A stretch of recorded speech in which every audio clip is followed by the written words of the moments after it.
Fernand Ledoux m'a dit lorsque je débutais, il m'a dit il faut que tu te souviennes qu'on va au cinéma pour voir des êtres exceptionnels, faire des choses exceptionnelles d'une manière exceptionnelle. Il y a un gars qui mange sa soupe comme ça en train de... C'est inintéressant. Mais s'il en fout comme ça qui s'en par là, ça devient déjà plus drôle.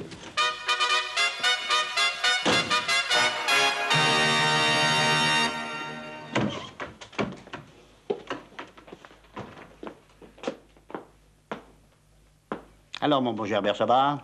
Ça va. Ça va qui? Mon adjudant. Mon adjudant, chef. Aïe, difficile ça, hein? Mais ça va venir. Bon. D'abord, il faut que ça vienne. Oh, quel changement! Quel changement! Quel beau bureau! Oh! Oh! Mon bon Gerbert, je suis navré de prendre ainsi possession de votre bureau. Je vous en prie. Je vous en prie, qui? Mon adjudant. Quoi? Chef. Chef! Chef! Chef! Chef! Adjudant! Chef! Adjudant! Chef! Adjudant! Chef! Le chef! Milieu des années 60, la France découvre un nouveau comique qui fait exploser de rire des salles entières. Une star est née, son nom, Louis de Funès. Ce sont 8 millions d'entrées pour le premier gendarme, celui de Saint-Tropez. Le Cornio s'envole avec 12 millions de spectateurs. Et ils sont 17 millions à venir applaudir la Grande Vadrouille. Du jamais vu, du jamais égalé. Mais comment expliquer un tel engouement populaire? Quelle est donc l'alchimie qui a permis à ce clown virevoltant d'atteindre, hier comme aujourd'hui, et ce, toute génération confondue, un tel pouvoir de faire rire? Était-ce son allure de petit notaire de province irascible? Son tempérament explosif? Son goût immodéré pour la caricature? Ou alors son talent de mime unique? Mon comique vient surtout de l'intérieur. Ce sont des expressions qui viennent de l'intérieur, c'est-à-dire la lâcheté, la veulerie, tout un petit éventail très humain. Et c'est dans l'œil tout ça, vous savez. Après avoir ça, un sac, ça je pourrais rien faire avec un sac. Mais si j'ai la tête, ça va, je me débrouille. Non mais attendez, avec quelle valise est-elle partie? Oui, mais moi je ne m'en fous pas, figurez-vous. Oui. Non mais dites donc, vous allez être un autre. Crétin! Triple andouille! Boutonneux! Boutonneux!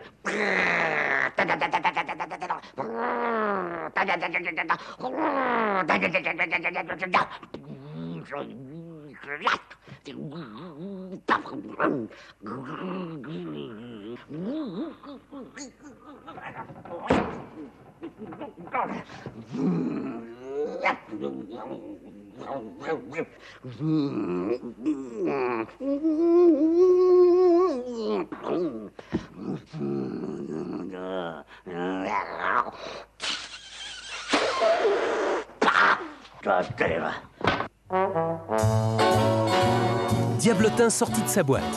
Mimique, grimace, gesticulation incessante. Chez Louis de Funès, c'est tout le corps qui est au service du rire. De Funès est un acteur physique, et donc forcément, il s'intéresse à des comédiens comiques physiques, qui se servent énormément de leur corps dans l'art du burlesque. Donc il va probablement s'imprégner de leur façon de bouger, que ce soit les tics de visage, que ce soit les gestes des mains, des bras. Il me reste Laurel et Hardy, Chaplin bien entendu, Harry Langdon, et voilà des acteurs comme ça qui n'étaient pas des... C'était W.C. Fields aussi, c'est ça que j'adore. Et c'est ça que je voudrais continuer à faire. J'étais impressionné par ça dans le comique. Ça, c'est mon vrai comique, c'est-à-dire un comique de situation.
Louis de Funès, 1,63 m survitaminé, est un burlesque minimaliste, à l'inverse de ces modèles d'outre-Atlantique qui trouvent le gag en évoluant dans un perpétuel monde de poursuites, de mouvements, de prouesses physiques.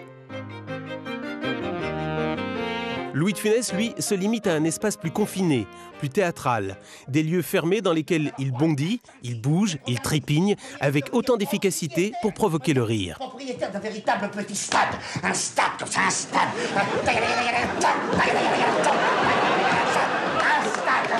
Non, c'est... Est-ce qu'en regardant jouer Chaplin, vous avez appris quelque chose pour vous-même, pour votre profession? Oui, j'ai appris le timing. Oui. Le timing, c'est un mot anglais qui n'est pas traduisible en français. Si, je crois que c'est le mouvement d'un film, le mouvement. C'est-à-dire aller vite, il n'y a pas de creux, il n'y a jamais de creux, pas de blanc. J'ai appris ça. 3, 4. Cette quête du mouvement idéal conduit naturellement cet artiste curieux de tout à la danse. La rigueur, la précision sans faille de cette discipline corporelle offre à Louis de Funès un atout supplémentaire pour déclencher rire et fou rire. Plié, tendu, la jambe et hop.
Je suis vraiment très doué. C'était un miracle, Salomon, un vrai miracle. Louis de Funès a bien compris que le rythme est essentiel à la réussite de ses films. Un savoir-faire qu'il doit à ses jeunes années, quand il était pianiste de bar, et ce, dès 1943. La musique aide à tout. Il y a un rythme, il y a une mélodie dans la parole, dans la manière de raconter des histoires. Je suis certain que ça l'avait aidé. Il était profondément musicien. Je l'ai connu pianiste de bar dans un petit bar derrière la Madeleine, et où il jouait tous les soirs, et où il attendait le passage de l'inspecteur de la Mondaine qui jouait avec lui, et il jouait à quatre mains.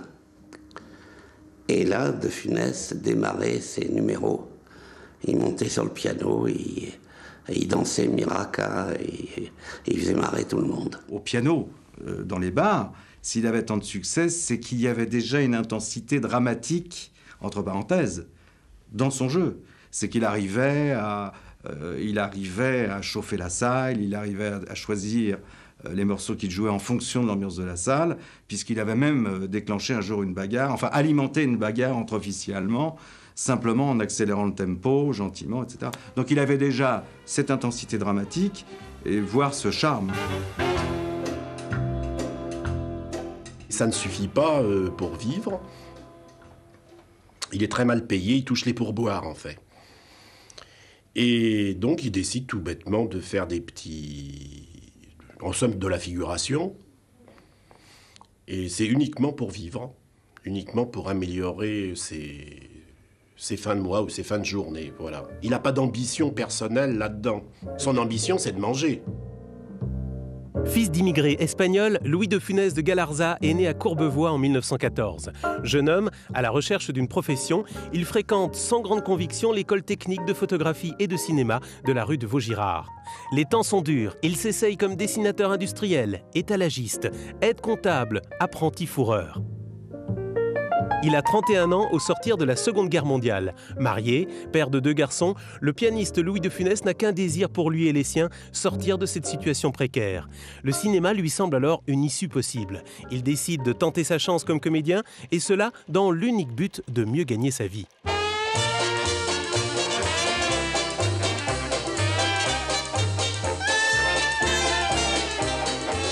Il est figurant la journée au théâtre et au cinéma, il est pianiste en soirée. Louis de Funès, de 1945 à 1956, multiplie les petits rôles. Au cinéma, ses maigres cachets d'acteurs ne font pas encore sa fortune, mais il devient riche de rencontres.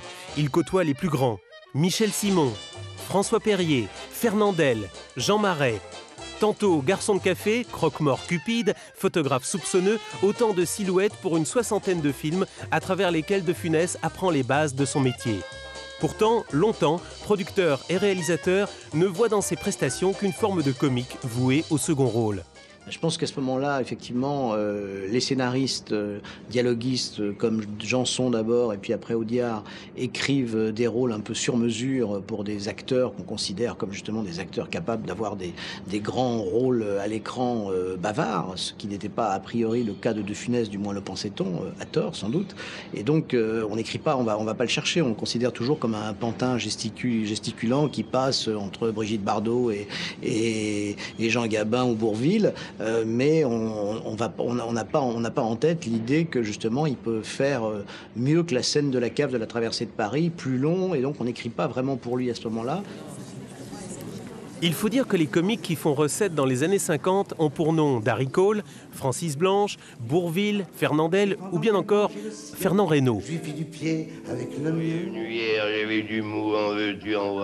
Ces stars du grand écran, contrairement au jeu extravagant de Louis de Funès, sont des hommes de verbe. Le mot est leur arme de prédilection. Tout le monde en réclame. Hier, j'avais du mou, en veux-tu, en voilà, personne n'en voulait. Aujourd'hui, j'ai pas... À quelle heure vous atterrissez? Entre des comiques venus de la province, venus du terroir, même Bourvil qui est bien installé déjà et qui va retrouver quelques années plus tard. Bourvil incarne le naïf normand, Fernandel incarne le provincial méridional marseillais, etc., dans la lignée d'un Rému. Et de Funès a du mal à s'installer sur ce créneau. Il n'a pas encore trouvé, on ne l'a pas encore apporté le mode d'expression idéal qui va lui permettre d'exploser un peu plus tard.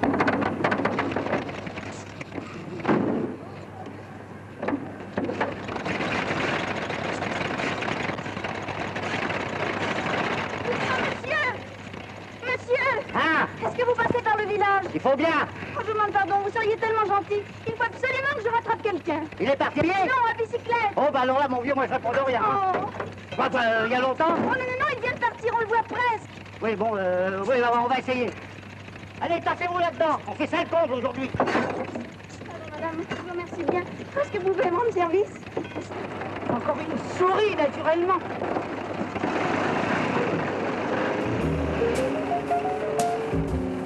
Courant toujours le cachet, Louis de Funès, parallèlement à sa carrière cinématographique, va prendre conscience sur les planches de son pouvoir comique. C'est un talent qui va éclore d'abord au cabaret, où il amène le public du journal de Jules Renard dans un voyage nouveau. Puis, dans des attractions comme la revue Bouboute, où Robert Derry et ses célèbres branquignoles deviennent sa famille de spectacles.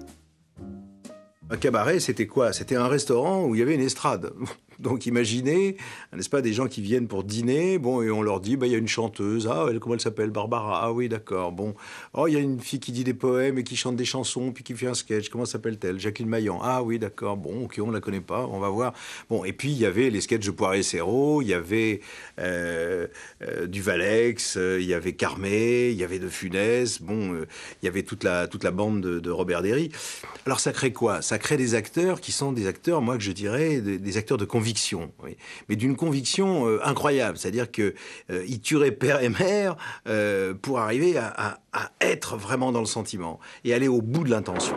Et maintenant, je voudrais bien savoir quel est le bougre de cochon qui a fait un enfant à ma fille. Je pense que l'origine des inventions tout à fait absolument folles, poétique de Funès. Bon, le nez qui met sous la chaussure, bang, il reprend le nez dans la figure. Ça vient de là. Je pense que ça vient de là. C'est une volonté d'aller au bout, parce que qu'est-ce qu'il fait dans ces moments-là? Il raconte une situation. Quand il dit elle a des boutons, mais alors des boutons,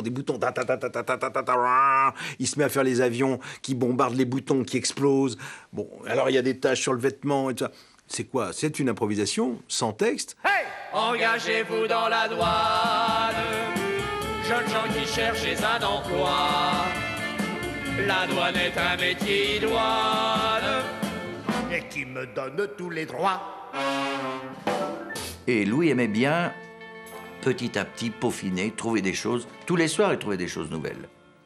On avait, au départ, entre autres, une toute petite scène avec lui, à un moment, où il nous disait, bon, alors, vous allez surveiller un tel, vous ouvrez les yeux. Ouvrez les yeux, vous? Moi, je les ouvrais. Ouvrez les yeux, ils ouvrent mieux que vous. Ça s'arrêtait là. Et bien, au bout de 2 mois, la scène faisait presque 10 minutes, parce qu'on avait improvisé, mais toujours, jamais à côté, toujours dans la situation. Et qui me donne tous les droits. L'invention, c'est pas de changer dans le texte. L'invention, c'est de trouver la musique comme un musicien improvise des sons. Mais c'est une variété de sons à propos d'un sentiment. Un sentiment peut être interprété avec des musiques différentes tout en respectant la vérité qui est la base. La vérité, c'est la base. Peut-être vrai. Un acteur qui n'est pas vrai, on ne l'écoute pas. Mais sur cette vérité, vous pouvez... Il y a des fioritures. C'est ces fioritures qui enrichissent l'intonation qu'il avait, lui.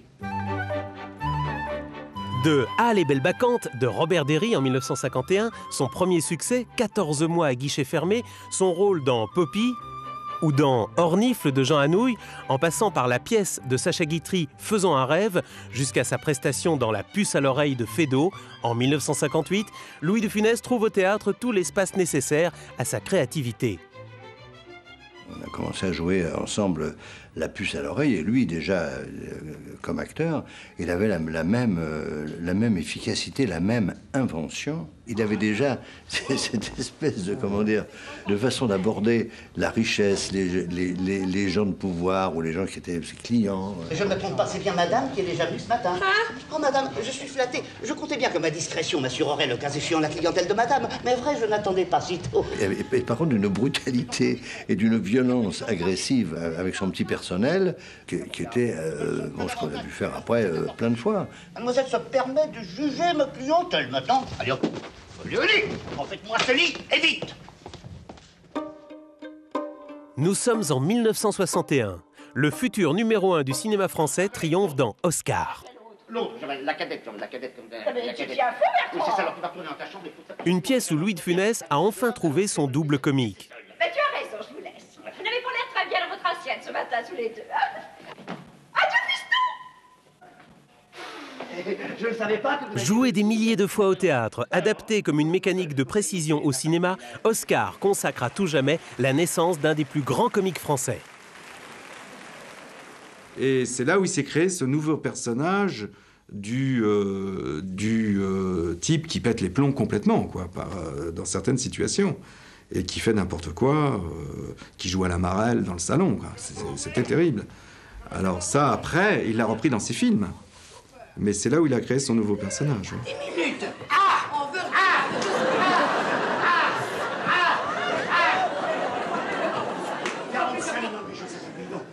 Disparu, tout ça part. Regardez ce qu'elle a l'air bête, ça. Tiens, t'auras pas de dot, hein. Mais tu deviens fou, Bertrand! Oui, je deviens fou. Oui, je deviens fou. Bertrand, tu les épaules! Bertrand!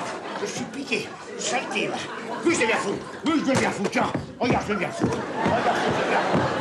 Regarde, je deviens fou. Voilà. Voilà. Allô? Allô, docteur? L'Europe entière est venue le voir dans Oscar, et ça a certainement donné des idées aux metteurs en scène, comme Gérard Houry, des gens comme ça, c'est sûr. C'est ce qui l'a lancé. Grâce à sa prestation dans Oscar, Louis de Funès se rapproche inexorablement du haut de l'affiche. Il s'est façonné un caractère en parfaite résonance avec ses effets visuels. Mais étonnamment, c'est en puisant dans son vécu que le comédien s'est procuré les dernières clés de son personnage. J'ai eu un grand professeur qui était ma mère.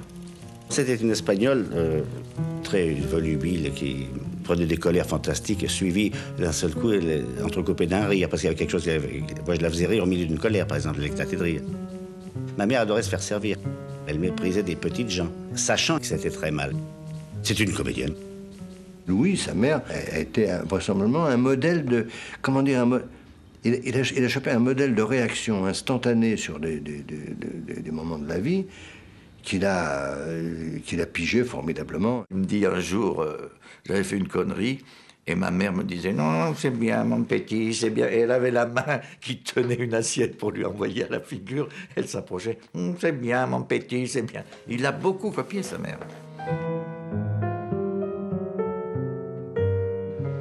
Il avait vu sa mère un jour devenir...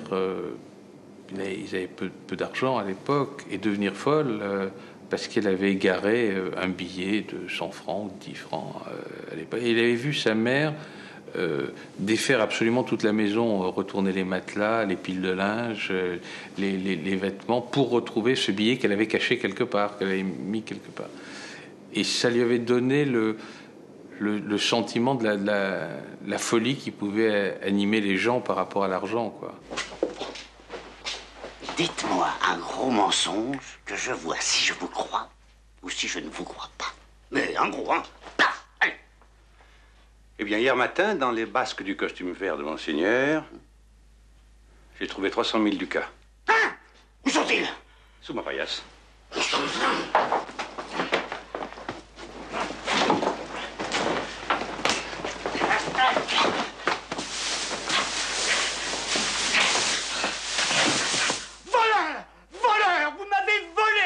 Non, Monseigneur, je vous ai menti.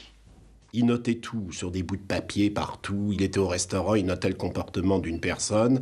Et puis, ma mère là, les classait le soir. De là, il les recopiait quelquefois dans des carnets. Et on se rend compte qu'il analysait. C'était un peu Jane Goodall, je crois qu'on dit comme ça, celle qui étudie les chimpanzés, là, depuis 30 ans. Il étudiait un peu l'espèce humaine comme ça.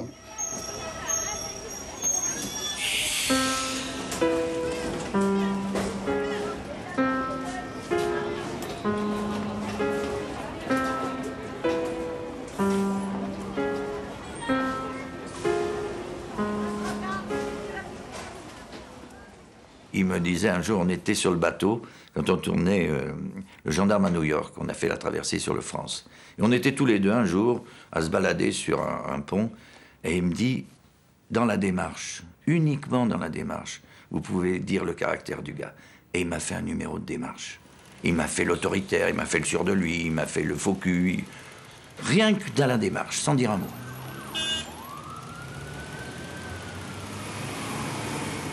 Je lui avais dit que j'étais piqué par les punaises dans ma chambre d'hôtel quand je suis arrivé à Paris.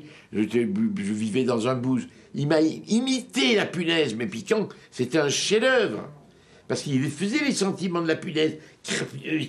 Il m'imitait son chat, avec la queue qui se baladait comme ça, et les hypocrite. Alors il l'a attrapé par le cou, et le chat regardait comme ça. Moi, je ne sais pas le faire, c'est génial. Il mimait aussi des dames sur la plage. Il les comparait à des poules de basse-cour, vous savez, qui caquettent entre elles sur une troisième qui passe. C'était un chef-d'œuvre. Dommage qu'elle n'ait pas enregistré ça. C'est avec l'œil bête de la poule qui regarde la troisième avec jalousie.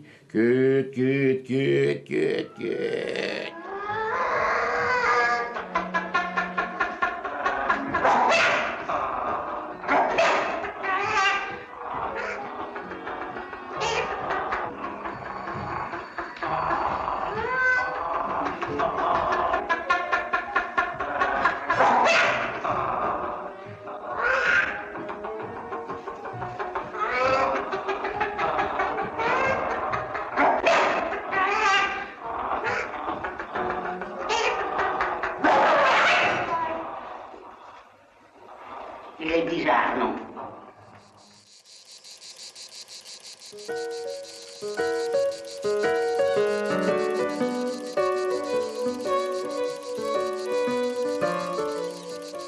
C'était un passionné de Jean-Henri Fabre, qui est, je crois que c'est vers 1860, qui passe pour un entomologiste, mais qui est aussi un éthologue, et qui étudiait le comportement des insectes et tout ça, et c'était son livre de chevet quand j'étais très jeune. Par exemple, ce qui développera très souvent, et les éthologues me l'ont confirmé, c'est ce qui les intéresse, c'est par exemple, toujours pareil, la lutte du pouvoir. Un individu, chez les singes ou chez les tourterelles, peu importe, qui prend l'ascendance sur un autre. De quelle façon? Dans les bandes de chimpanzés, il y a toujours un chimpanzé dominant, mais il faut qu'il s'accroche à ce pouvoir. Et pour garder ce pouvoir, souvent, il est obligé, ce ne sont pas des combats, mais des gesticulations. Par exemple, un mâle, pour avoir l'air plus imposant, gonfle son poil. Et comme ça, son volume double. Bon, lui s'intéressa à ça chez l'homme. Dans La Grande Vadrouille, il arrive à prendre le contrôle de Bourvil, qui lui-même accepte de lui passer ses chaussures, accepte de le prendre sur ses épaules, non pas par la force, mais simplement par un certain comportement de chef. Alors, qu'est-ce que vous faites? Voilà. Allez, grimpez sur le mur. Oh, bah dites donc, je suis là, hein. Hey, hein? aidez-moi à descendre.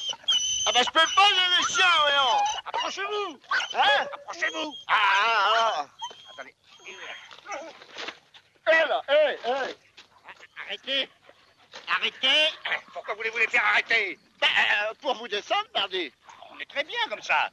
Mais dites donc, vous ne croyez tout de même pas que je vais vous trimballer sur mon dos? Alors, ne perdons pas de temps à bavarder. Allez, en avant, alors. Ça fait 3 fois que vous me faites ça. Mes souliers, mon vélo. Oui, qu'est-ce que c'est? Allez, un peu sur votre gauche, là-bas. Hein, vous croyez que c'est par là? Oui. Ah, très bien. À Laurel, la victime, Louis de Funès préfère Hardy, le bourreau, celui qui commande. Un caractère qu'il va désormais exploiter au cinéma, un petit chef au despotisme exacerbé, un tyran à la mauvaise foi sans limite qui humilie les faibles. Ses subordonnés sont sans défense face à ses facéties autoritaires. De Funès règne, De Funès terrorise. Qui c'est qui a fait ça? C'est moi, maître. Et vous croyez-vous? Mais à l'opéra, maître. C'est drôle, ça. Alors sortez. Alors tout le monde, sortez tous, je ne veux personne pour que je reste. Que tout le monde sorte. Et vous les musiciens, un peu... Et vous les fleuristes, un peu moins de bruit, s'il vous plaît.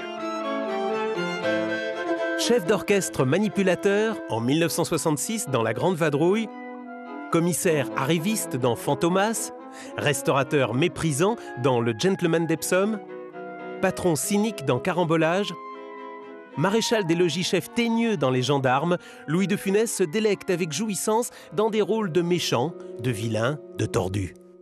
Avant, vous me disiez, je ne suis pas méchant. Non, pas du tout. Mais j'ai des instincts très méchants.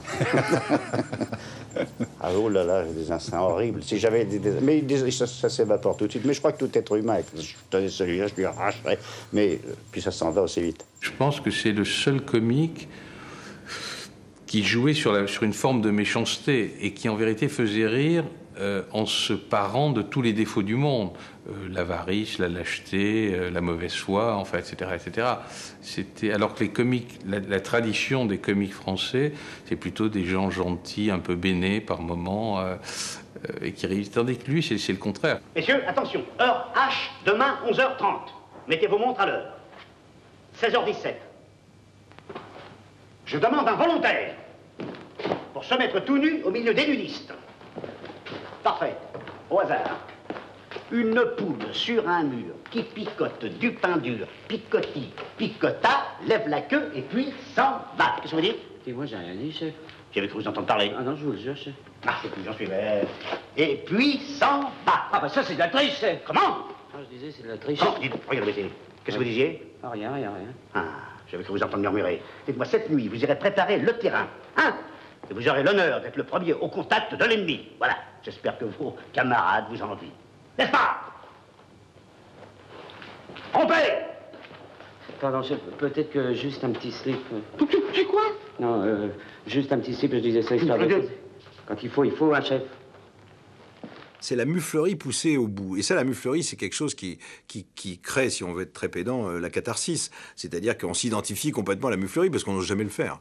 Hein, bon, être mufle avec sa belle-mère ou avec quelqu'un qu'on n'aime pas le dimanche dans les repas de famille, on aimerait tellement pouvoir le faire. Et ben, l'autre le fait. Alors là, on est absolument soulagé. Ce sont des choses sérieuses que j'interprète souvent en comique. C'est-à-dire les gens sérieux, les gens graves, sérieux, austères, qui, quand ils rentrent quelque part, c'est quelqu'un qui rentre, c'est quelque chose qui rentre. C'est pas rien, c'est pas un courant d'air. Et ça me fait rire. J'ai déjà dit 100 fois que pour simuler le feuillage des mimosas, je voulais de l'estragon et non pas du persil. Mais je m'en fous, parlez-en au chef. Mais le chef, moi je m'en fous aussi. Qu'est-ce qu'il y a? Non, il n'y a rien, ça va. Ça va très bien, oui, pourquoi? Qu'est-ce qu'il y a? Si, c'est monsieur Septime qui voulait remplacer le persil par de l'estragon. Dans le mimosa? Oui. Faut mettre du persil? Oui. Du persil et des oignons. Ah oui, c'est ce que je disais. Ah non, non. Mais non, c'est pas ce qu'il dit. Ça, vous n'êtes pas content de mon petit fiel? Ah, c'est le petit Julien? Oui, le petit Aloïse. Vous ne voyez pas qu'il y a trop de monde dans cette cuisine, non? Ah oui, moi je m'en vais. Non, je m'en vais. Bon, allez. On va bien, mon petit Marcel? Ça, c'était tout le personnage de Louis. L'autorité et lâcheté. Et ça, il adorait ça. Il adorait jouer les lâches, d'ailleurs. Il adorait faire le lâche. Ah, dès qu'il peut m'écraser, il n'a qu'une idée. M'écraser. Si il peut pas, s'il est en inférieur, il me lèche. S'il y a les chaussures, comme on dit. Odieux avec les petits, les sans grade, lâche avec les grands et les puissants, s'aplatissant systématiquement devant plus fort que lui, le comique de Louis de Funès est tendu entre deux facettes. Il est toujours l'arroseur, arrosé. En vertu des pouvoirs qui me sont conférés, et au nom du président de la République, je vous nomme commandeur dans l'ordre des gens foutres. J'ai surtout pas eu de chance. Oh, si vous avez eu de la chance, et même beaucoup de chance, d'être décoré avant cette interlude télévisée. Quoi? Qu'est-ce que vous dites? C'est un signe par Rosette. Si ce ruban est indigne, moi, de conserver PEC, sont des chutes, me serait des choix. C'est un personnage agressif qui, en vérité, est couvert d'emmerdement. C'est ça qui le rend sympathique. C'est-à-dire qu'on se dit, c'est effectivement l'image traditionnelle du patron français de mauvaise foi, et à la fois, on n'échangerait pas sa vie contre la nôtre, parce qu'il le paye tellement par ailleurs, voilà, qu'il en redevient sympathique. Ce personnage aurait été épouvantable s'il n'avait pas de problème. Mais comme on lui en collait dans chaque film de pire en pire, parce qu'il a toujours une femme dans ses films qui le brime, qui l'empêche de faire des choses et devant lequel il est un tout petit garçon, quoi.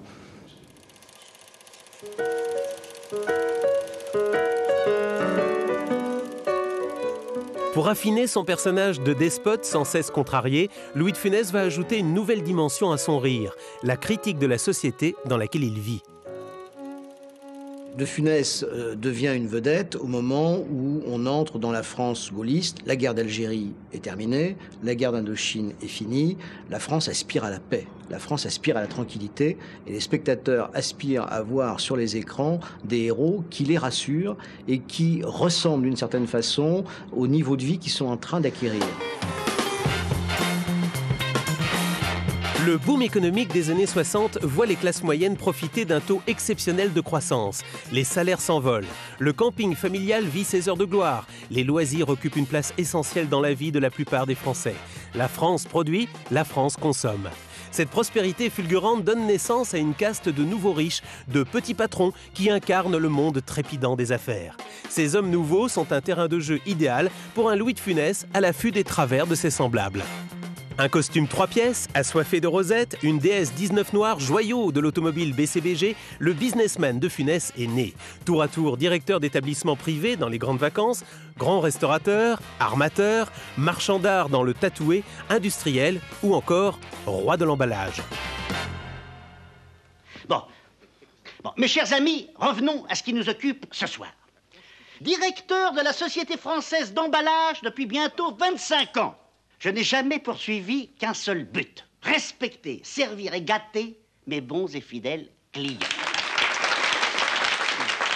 Aussi, ai-je voulu que notre usine parisienne soit enfin digne du marché européen.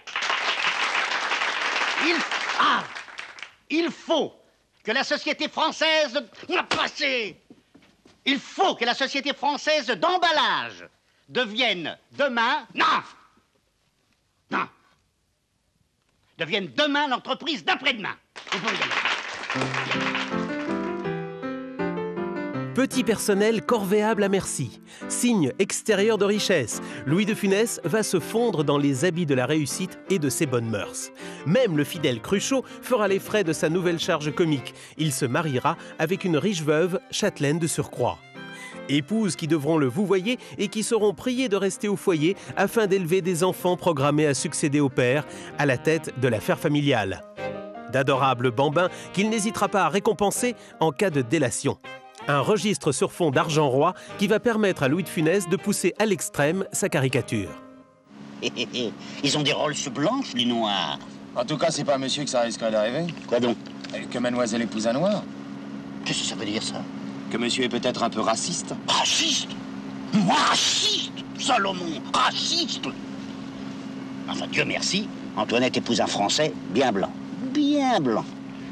Il est même un peu palo, tu trouvez pas? Avec ce petit bouton. Et son cheveu sur la langue. Il a un cheveu, mais il est riche. Riche comme moi, et catholique comme tout le monde. Pas comme tout le monde, monsieur. Parce que moi, par exemple, je suis juif. Vous êtes juif? Comment Salomon, vous êtes juif?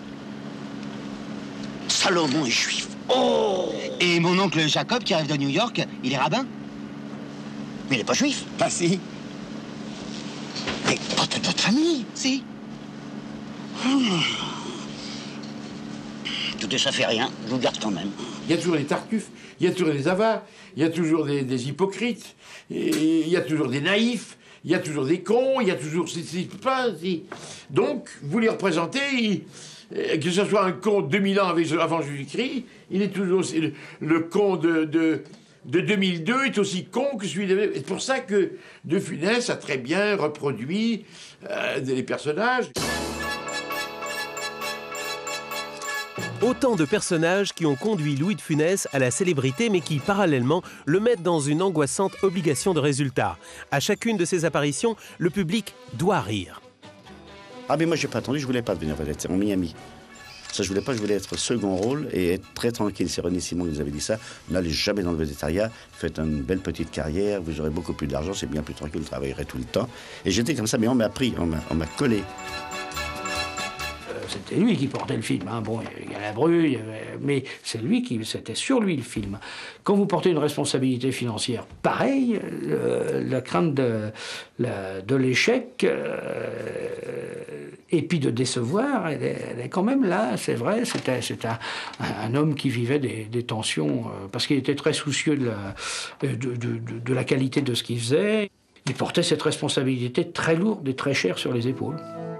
Cette pression permanente conduira Louis de Funès, dès les premiers Gendarmes en 1964, à s'impliquer toujours plus dans la chaîne de fabrication de ses films. Droit de regard sur le montage, participation au scénario, élaboration des gags, le comédien devient le maître de son jeu. Je ne veux plus être dirigé. C'est-à-dire, dis donc Louis, tu vas te mettre là et tu vas faire ça. Je vois pourquoi il sait, c'est moi, il n'y a que moi qui peux le sentir. Mais il peut me dire, dis donc, je crois que tu pourrais essayer ça, essayer, d'accord. Les autres, je n'accepte plus là-dedans, fini. Il faut faire des âneries, surtout dans le comique. Un acteur comique est un auteur dans toute chose. On devrait leur dire d'ailleurs, on ne devrait jamais leur donner du texte à jouer, on doit leur dire, dites, vous voulez une situation, vous allez m'écrire votre texte. Écrivez-moi votre texte, vous allez nous dire comment vous voyez, et puis le conseiller, les diriger tout doucement. Par exemple, le Grand Restaurant, l'histoire de la recette de patates où il devient Hitler, ça c'est une idée, une invention totale de Funès. Et il y en a plein comme ça, tout le temps. Louis n'arrêtait pas d'inventer, il n'arrêtait pas de trouver des choses. Vous prenez 1 Kilogramm Kartoffeln. Für wie viele Personen? Ça dépend, pour 6 personnes normales, ou alors pour 1 personne anormale, une grosse personne. Alors, 1 Kilogramm Kartoffeln, 1 Liter Milch, 3 Eier, 90 Gramm Butter, Salz und Muskatnuss. Muskatnuss. Je donne la recette à Blier, et puis il dit, voulez-vous la donner à ce monsieur qui était allemand?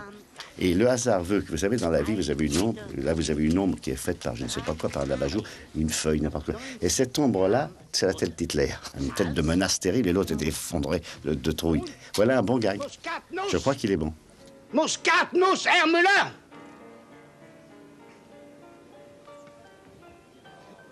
Signor Riganti, monsieur le commissaire, haben Sie verstanden, Herr Müller? Ja. Auf Wiedersehen, Herr Müller.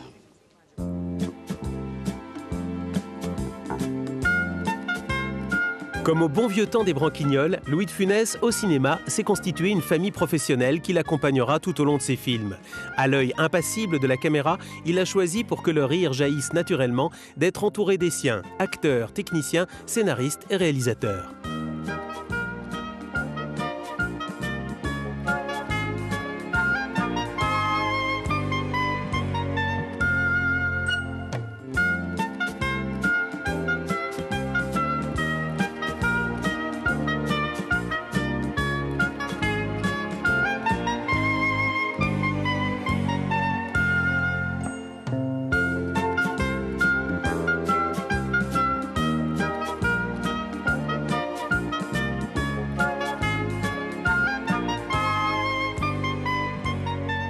Les techniciens, le plus possible ceux qu'il connaissait, ceux qui n'étaient pas libres, alors là il était malheureux comme tout.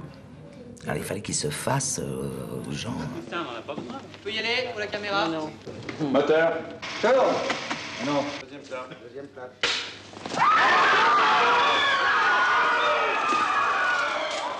Dans Hibernatus, on avait une petite scène à faire tous les deux. On était en train de la tourner et il s'est arrêté. Et il a dit, qui c'est ce grand type là-bas qui me regarde et qui rit pas? Et c'était mon coiffeur qui faisait un stage, qui était un Canadien. Mais il n'avait pas l'habitude de rire. Et Louis, il a dit, il faut qu'il parle, parce que c'est pas possible. Il me fiche la trouille. C'était ça. Claude Jansac, bon, est là. Michel Galabru est là. Ils sont ceux qui sont. Bah, j'ai vu ça chez Gabin. Hein, il y avait la garde rapprochée, ce qu'on appelle. Quand j'ai fait les gens sans importance avec Gabin, il y avait Dalban, il y avait Franqueur, il y avait Gabriel Gobin, il y avait parce que les acteurs qui avaient en face étaient sur le même diapason, la même tonalité de jeu, et que je te parle, tu me réponds, c'était à niveau et comme Louis il aimait. Il suffisait de suivre ce qu'il faisait. Il faisait tellement de choses qu'il y avait toujours une bribe qui pouvait se rapporter à ce que vous faisiez, vous. Je m'exprime peut-être mal, mais c'est ça. Germaine! Germaine! Qui m'appelle? C'est moi, ton mari, Bertrand. Ah oui, très bien. Germaine, j'ai à te parler. Oui. Ta fille a un amant. Moi aussi. Quoi? Je dis moi aussi, j'ai à te parler. Bon, alors vas-y, je t'écoute. Ta fille a un amant. C'est moi qui viens de te le dire. Oui, mais je le savais avant que tu me le dises. Tu sais sans doute aussi qu'elle attend un enfant. Bien sûr. Ah ben, c'est du propre. C'est le sort de toutes les femmes. Bravo, tu as les idées larges. Hé! Dis donc, non, te cache pas, je t'ai vu. Hé! Sors, allez! Allons! Viens ici, qui est-ce? Qui est-ce? Bah, tu le sais aussi bien que moi, puisqu'il est venu te demander ma main. Oui, non, mais je veux entendre prononcer son nom de ta propre bouche, pour m'amuser, pour la musique. Enfin, qui est-ce? C'est Oscar. Oscar. De prise en prise, il construisait une séquence et il trouvait de nouvelles choses. Et d'ailleurs, c'est pour ça qu'il fallait qu'il ait des partenaires extraordinairement sur le coup tout le temps, parce que lui était, je veux dire, il jouait chaque prise comme si c'était la meilleure, quoi. Mais quelquefois, ça pouvait arriver à la 8e, comme ça pouvait arriver à la 25e, quoi. Oui, bien sûr, c'est pour ça que je peux plus donner la fureur. Alors, entendu. T'es prêt, Forget? Des graves, moi. D'accord. Alors, attention. Silence! Alors, recommencez. Est-ce mon voisin de droite? Est-ce mon voisin de droite? Non. Est-ce mon voisin de droite? Monsieur le commissaire, vous êtes réfractaire. Un peu que je... Walter refuse de se manifester à cause de vous. Écoute, c'est comme ça. Mais c'est elle a raison, c'est comme ça qu'il faut le jouer. C'est ça qui me fait rigoler. Bon, alors attention, vous y êtes? Bon. Ne le joue pas à fond, hein. Est-ce mon voisin de droite? Monsieur le commissaire, vous êtes réfractaire. Walter refuse de se manifester à cause de vous. Dans ces conditions, moi, je me mets des mains de me foutre le camp parce que je suis avec vous. Non, pardon. Allez. Vous savez, quand on tourne une prise, on dit « Oh, c'est pas mal, on va la garder, on va essayer d'en faire une autre. » Avec lui, il était impossible d'en garder une pas mal. Il savait toujours faire foirer la prise avant qu'elle soit terminée, de manière à la rendre inutilisable, tant qu'il n'était pas content. C'est comme ça qu'on arrivait à faire un nombre incalculable de prises. comme ils étaient rarement contents, et il n'y en avait pas une à peu près qu'on aurait pu utiliser, non, ils s'arrangeaient pour qu'elle n'aille pas à la fin, pour qu'il y ait un truc au milieu, pour qu'il y ait un truc. Allez, entrez, vous allez voir, c'est terrible.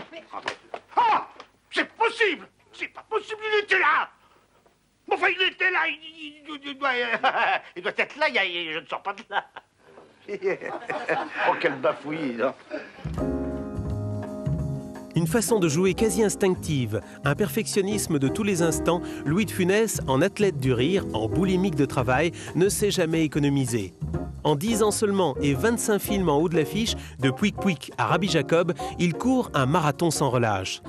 Sans relâche aussi au théâtre quand il offre à son public à l'âge de 57 ans une reprise magistrale d'Oscar. Par 2 fois, je vais aux limites de mes forces, je ne peux même plus respirer, je suis obligé de m'allonger pour retrouver la respiration, parce qu'il y a Mario David qui est en scène, et à ce moment-là, moi, je lui aurais bien donné 2-3 fables à dire, là, pour qu'il rallonge un petit peu, je retrouve mon souffle. Mais ça tombe pile, et puis il faut que je rentre, alors là, 300 à l'heure. Mais le 20 mars 1974, Louis de Funès est victime d'une attaque cardiaque. C'est là qu'il s'est abîmé la santé. Hein. C'est ce qui l'a emmené à son infarctus, c'est Oscar. Moi, je l'ai vu, le théâtre, il sortait de scène, c'était un rôle écrasant, il y allait à fond, il se couchait par terre, on lui donnait du sucre avant la scène suivante dans laquelle il allait rentrer, parce que c'est un type qui ne trichait pas. Le verdict des médecins est sans appel. Le rideau est tombé à jamais pour Louis de Funès. Théâtre et cinéma sont désormais proscrits.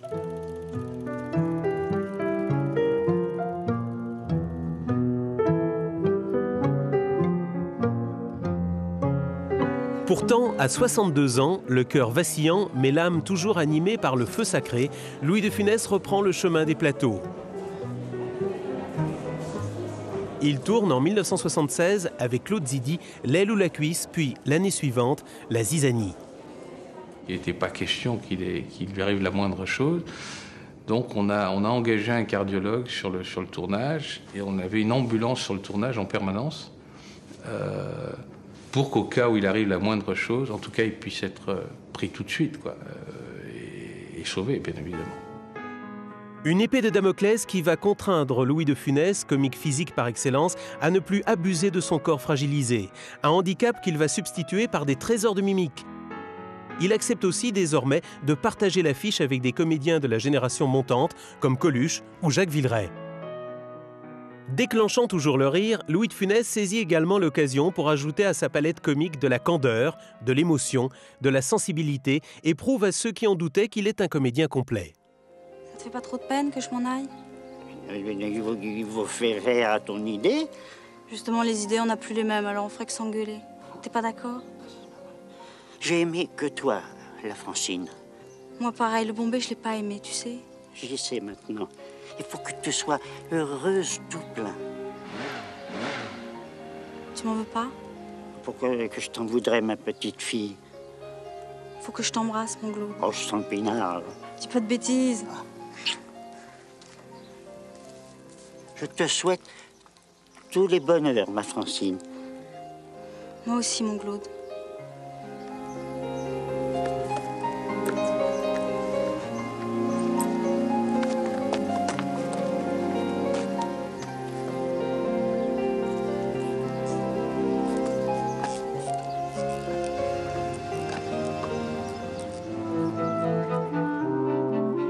Preuve que la recette est bonne, ces 6 derniers films, dont 2 gendarmes et un avare, rencontrent le même succès. Avec cette pièce filmée, le comédien s'offre un dernier rêve. En 1980, sa carrière lancée par Oscar est sacrée tardivement par un César. 3 ans avant sa mort, par l'entremise de Jerry Lewis, la profession lui rend un hommage unanime. Maître incontesté du burlesque à la française, caricaturiste surdoué, perfectionniste acharné, mais quel est le secret de cet extraordinaire succès populaire, monsieur de Funès? Vous savez, c'est un don. C'est comme la comédie est un don. Sachez Guitry, ça ne s'apprend pas. On est, du verbe naître, on est comédien. Et puis on est comique aussi. C'est un don qu'on a. C'est parcimonieux, hein, il est distribué parcimonieusement. Enfin, on les a à différents stades. Chaplin, lui, il en a eu des tonnes, vous voyez, comme don. Et tant mieux pour nous. Voilà, c'est un don. Alors, mais on a le don, Alors il faut quand même y penser, il faut travailler, entrevoir les choses d'une façon comique, mais je crois que c'est automatique chez nous, je crois.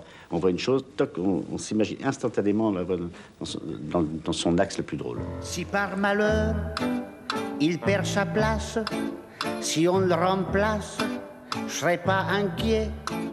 Il pourra, grâce à ses godasses, devenir sireur de parquet. Quand je me balade dans mes godasses. Quand il se balade dans ses godasses. Dans mes godasses, le monde est à moi. Dans ses godasses, le monde est à lui. Faut dire qu'un pas dans mes godasses. Faut dire qu'un pas dans ses godasses. Pour un douanier, ça en fait 3. Ça en fait 3. Venez avec moi. Dans mes godasses, il y a de l'espace pour vous et moi. Nous ferons le tour de la place. Moi avec vous, vous avec moi. Nous ferons le tour de la place. Moi avec vous, vous avec moi. Nous ferons le tour de la place. Moi avec vous, vous avec moi.